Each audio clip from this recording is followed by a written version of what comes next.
ഒരു ദേശത്തിൻ്റെ കഥയിൽ നിന്ന്.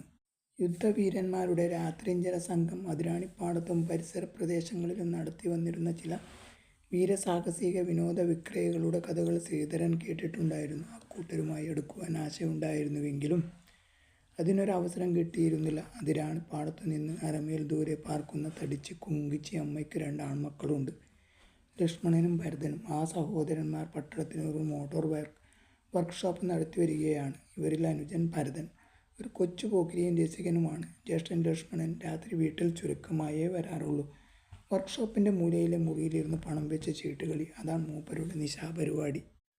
സപ്പർ സർക്കിറ്റ് സെറ്റ് എന്നൊരു ഗൂഢസംഘത്തിൻ്റെ സൂത്രധാരനായിരുന്നു ഭരതൻ. ആഴ്ചയിൽ 2 തവണ സംഘാംഗങ്ങൾ തടിച്ച് കുങ്കിച്ചിയമ്മയുടെ വീട്ടിൽ ഒത്തുചേരും. വരിപ്പണമെടുത്തൊരു സപ്പർ അത്താഴ വിരുന്ന് ഏർപ്പെടുത്തും.